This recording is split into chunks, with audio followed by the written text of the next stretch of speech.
Hi. Thought my voice was clear. Anyhow, happy to be with you again this morning. I am on the road on my way to Harrisonburg for a meeting. It's early. I have to get over there very early, and so I didn't have time to record this at home. But I wanted to take a minute and just share with you. Actually, it's a devotional that I ran across. I don't normally do this, but it's a devotional I ran across last night as I was going through devotions in the Daily Bread. And it comes from Zephaniah 3:13. It says, they will lay down with them and not be afraid. And it's talking about the lions, or the lambs laying down with the lions. And there was a story in there about some police in, I believe it was Ethiopia, that found this young girl who had been missing for almost a week.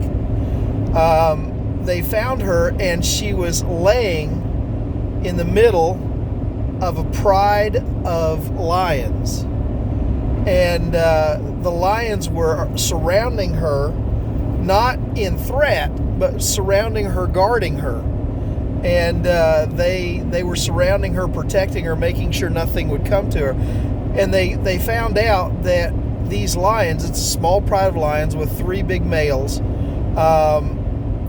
they had heard this young girl screaming. This girl had been abducted. She was a 12-year-old girl, and she had been abducted by some men, and the men were actually beating her. And the lions who were nearby heard her screams, and they came rushing to find out what it was about.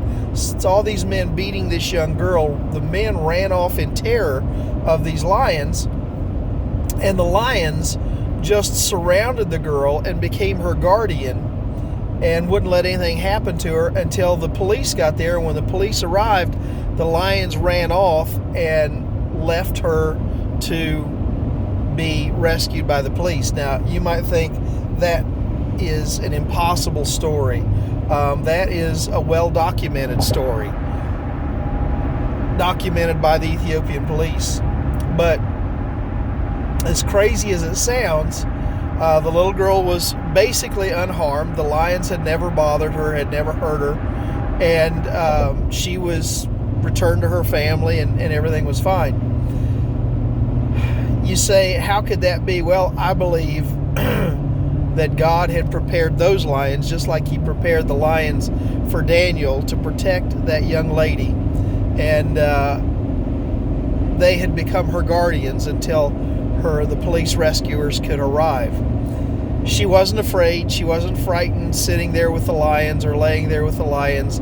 She knew that they had become her rescuers.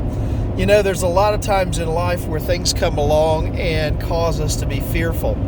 And we're afraid that we're not going to get through this. We're afraid we're not going to pass that test. We're afraid things aren't going to go well in the job interview. We're afraid that we're not going to get the raise that we need. We're afraid we're not going to have enough money to meet the bills. Or other situations happen that we're afraid. But I want you to remember that no matter what the circumstances are, no matter what's going on in our lives, God is always there. Whether He surrounds us with a pride of lions or whether He surrounds us with guardian angels, God is always there. Jesus said, I will never leave you or forsake you.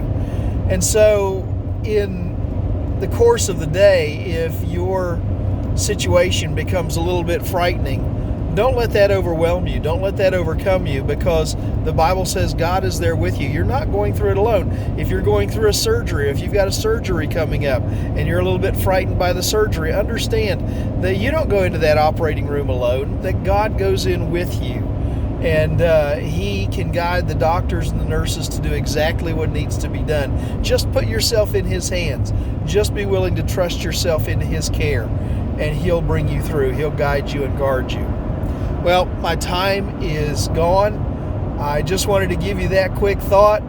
Next time you're frightened, think of that little girl being guarded by a pride of lions, and realize that God is there with you and that you're not alone and that everything will be okay. In the meantime, I got to get to Harrisonburg.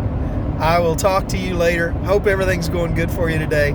And to Mom and Dad, I want to say hi. To everybody else, have a great day. And I pray that God blesses you in all that you do. I will talk to you tomorrow. God bless.